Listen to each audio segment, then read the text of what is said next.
Alright,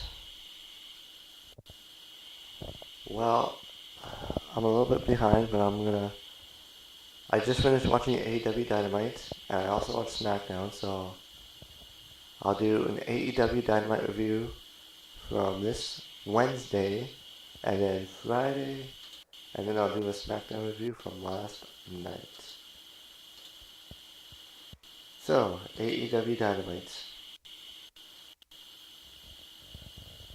I'll review the good, the bad, and the ugly.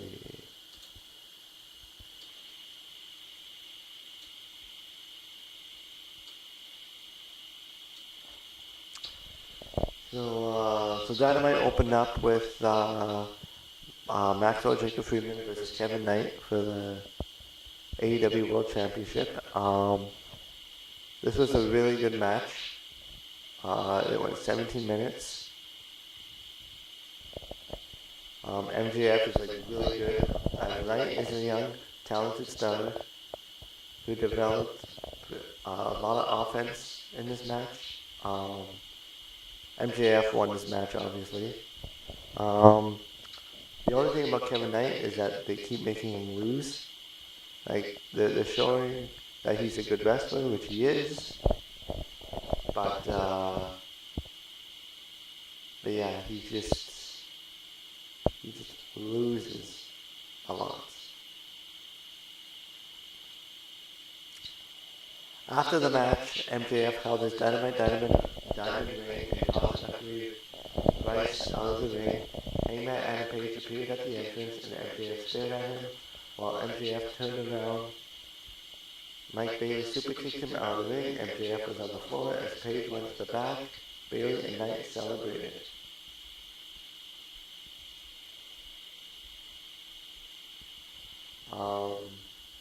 Yeah, so I would say the match of the night was probably MJF and Kevin Knight. And that's saying a lot considering Kyle Fletcher had a match later on in the evening. So the next match was Orange Cassidy and Darby Allin versus the Dogs, Gabe Kidd and Clark Connors. This match went 7 minutes. It was a good match considering it wasn't that long. It was the last minute of offense from Orange and Allin were exciting and explosive.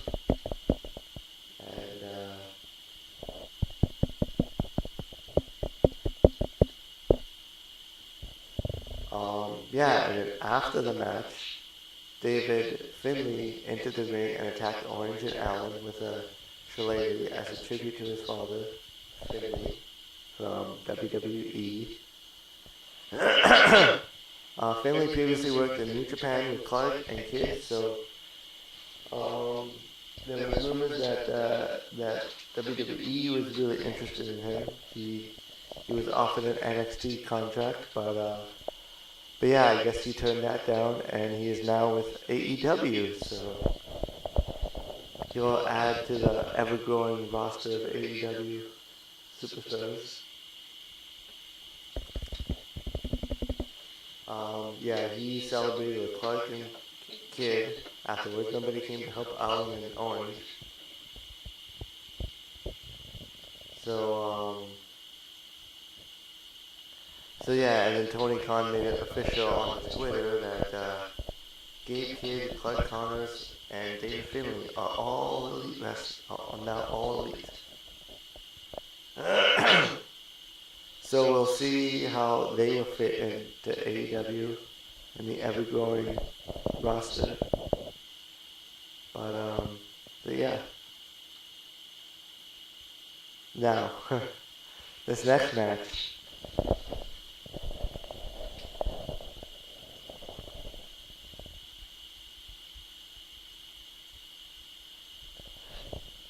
The Inspiration, Jesse McKay and Casey Lee, also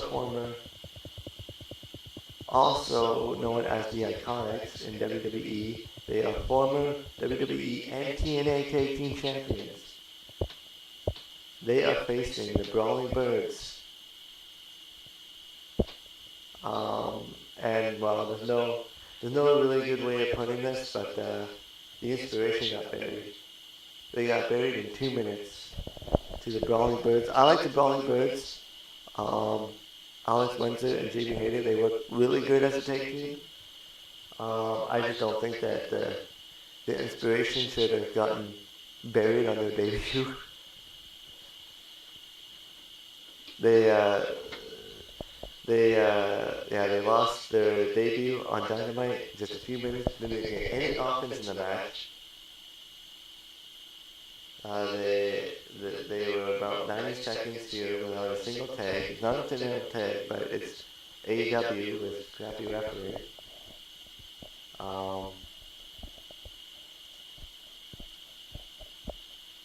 Didn't take their debuts too seriously. They were overwhelmed by the tough Brawling Birds. I guess I can see AEW trying to make Brawling Birds a thing by burying the inspiration, but it didn't really help the cause.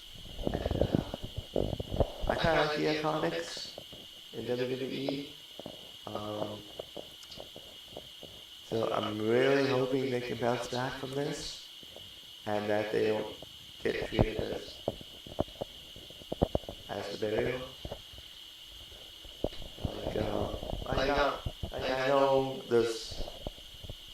I know people complaining about talent being buried, like a lot of WWE talent getting pushed right off the hop, and how that shouldn't be a thing, but I don't think they should have gotten buried like that.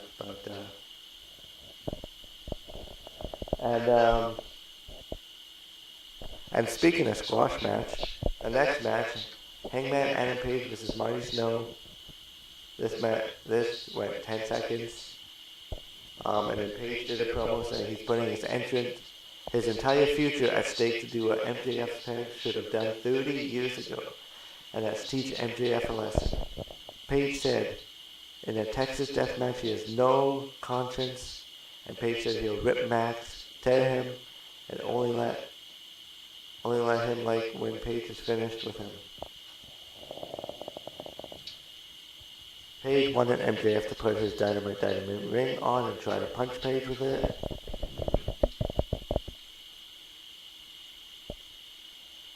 MJF appeared with the AEW World title around his waist. MJF said he whipped Kevin Knights earlier. MJF said that next week he has to hear Page at a press conference, so don't make him come down to the ring to whip him out now. That's when Okada, Kyle Fletcher, and Mark Davis attacked Page in the ring. They are in the Don Callis family. Davis hit a running clothesline on Page. Mike Bailey made the save, so the heel ran away. And then Don Callis walked in the ring. The Trios champion of Page, Bailey, and Knight were together in the ring. Callis trashed the Millennial Punks in the ring. Callis said that they are all greedy since they have Trios title and they all want single titles. So Callis said he wanted to let us know that he wants Callis. Callis said he heard the AEW Trios champions said they would defend their titles at any place at any time. So Callis claimed he talked to Tony Khan, and the trio of Page, Knight, and Bailey will defend their titles against the Don Callis family, Fletcher, Okada, and Davis. And Callis claimed that tonight the trio's titles will belong to them. So I guess Kevin Knights could be wrestling again later on in the show. And then the Young Bucks and FTR discussion.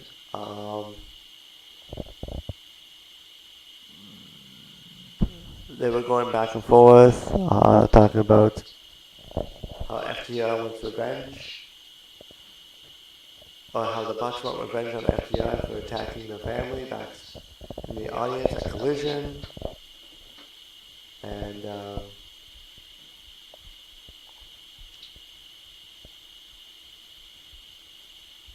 it was a great way to get these two great tag teams on the show for a few minutes without doing lengthy promos.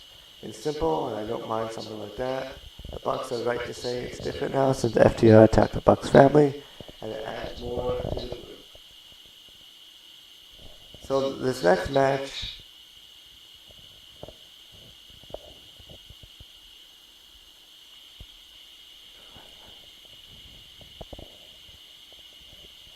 went 15 minutes. It probably shouldn't have went that long, but it was Jon Moxley versus Hechicero.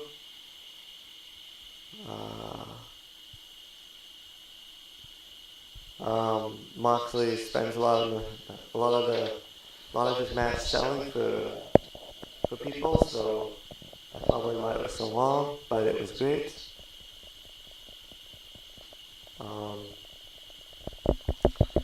Jon Moxley won the match.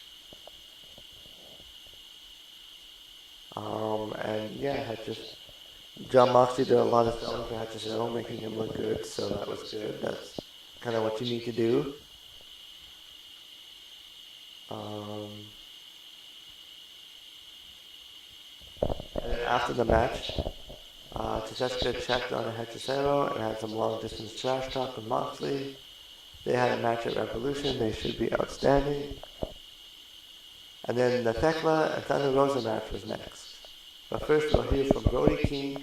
He went into the ring, called out Swerve while claiming that he is the most dangerous man in AEW. King wanted to fight him. Prince Nana appeared by the entrance arena to do some stalling and called for Swerve to make his entrance.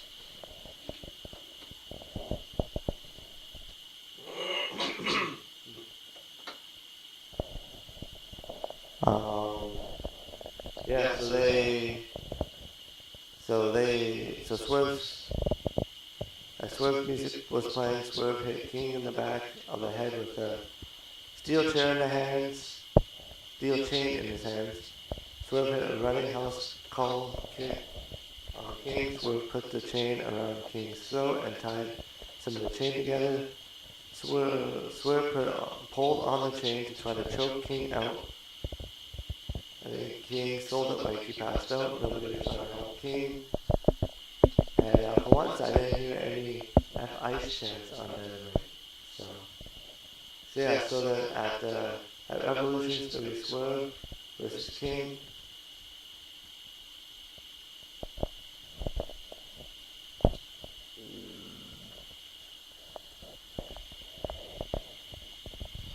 The next match was also a good match. Thekla versus Thunder Rosa.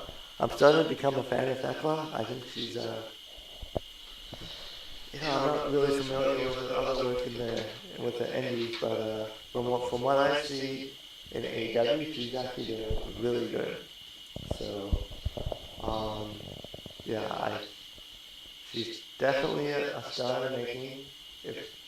She's definitely a star, if not a star in the making in Dynamite or in AEW. This match was a good match. It went 15 minutes with Thekla getting the win.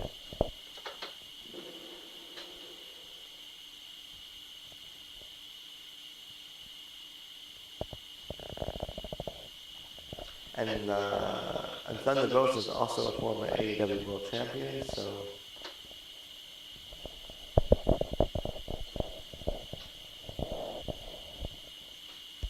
And then after the match, the Sisters of Sin, Julia Hart and Sky Blue went to the ringside, so Chris Statlander went out there. Security guys went to the ring, and Thekla had to stomp on Rosa. Thekla beat up security and checked on Rosa.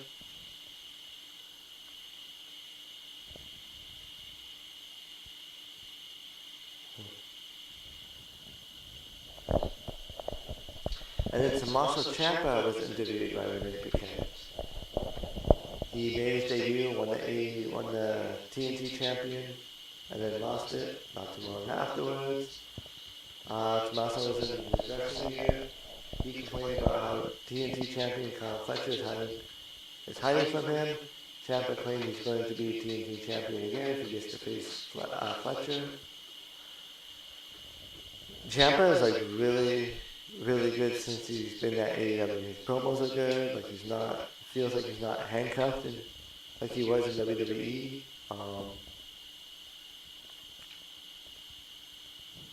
It's like his old NXT. It's like how he was in NXT back in the day. Back in NXT was actually watchable.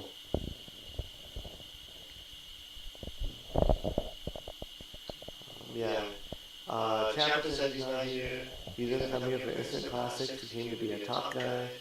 FTR introduced Ciampa as a star of the mentioned in history. Dax and Cash hugged Ciampa. Dax welcomed an old friend to AEW to they are. And they are also top guys. And Dax wanted Ciampa to join them and take over the company. Ciampa said he hated them 10 years ago and hated them now. He insulted Stokely. Dax said it doesn't matter how good of a friend they were or weren't. Ciampa said they didn't sign a no complete clause. And then punched Dax.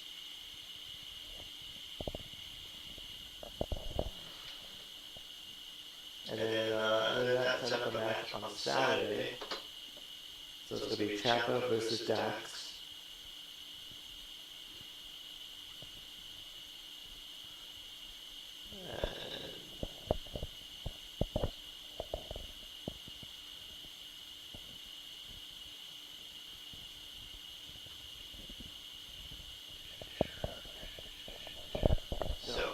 And then Tony Storm was interviewed talking to Orange Cassidy, who was icing his ribs. Orange Cassidy talked about how he and Darby Allin would fight the dogs at the Revolution and probably before the Storm.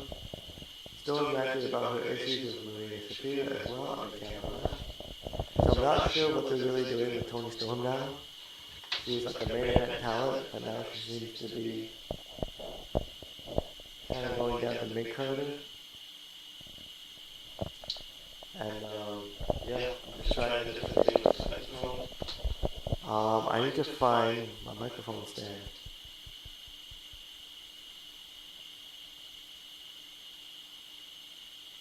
Not quite sure what that is. But yeah, so then the next match was the Trios Championship match.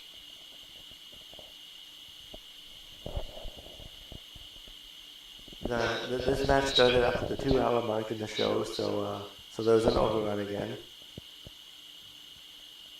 This match went 14 minutes with the Don Callis family winning the AEW Trios Championship. Kyle Fletcher, Okada, and Mark Davis. So that means Kevin Knight lost twice in one match, one night, which does not make him look good at all. So if they want to treat Kevin Knight as a big star, he needs to start getting some wins. Don't be like WWE where you just lose a bunch of matches and then finally win a match and get over it. But yeah, I don't think anybody really cares about the AEW Trios Championships at this point. Like, I don't think Hangman and them defended the title once. If they did, it was on Collision. But, so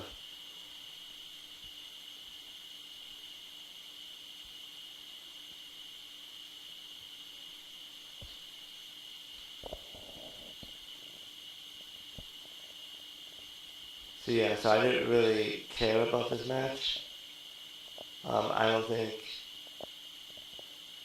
yeah, because I mean, Hangman was doing his own thing with MJF, so he wasn't really focused on Bayley and Knight as a team. I mean, the Trios title could work, but they need to kind of promote it more. They need to defend the titles more and do more stuff with them.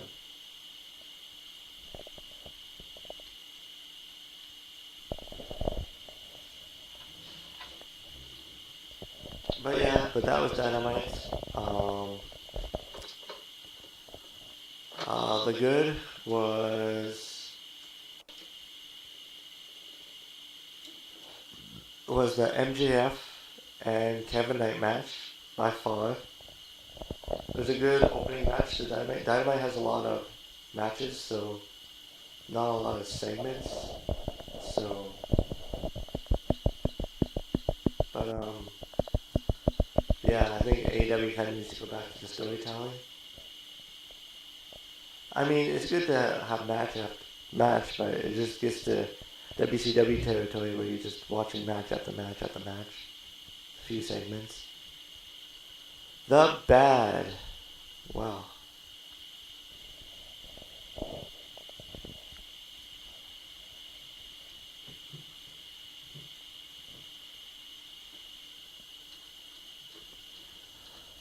Well, I can tell you the ugly was the Inspiration versus the Brawling Birds. Because I didn't think the Inspiration should have got buried like that. And I think the Brawling Birds should be in an actual match. To really promote them as a tag team. Because I can see the Brawling Birds, if they're built right, they can go after, they can have matches with Willow and Harley for the titles, and yeah, maybe even take the titles off of them one day, if built properly.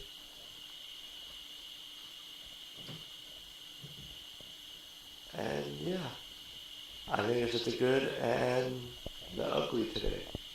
There wasn't really anything too terrible on Dynamite.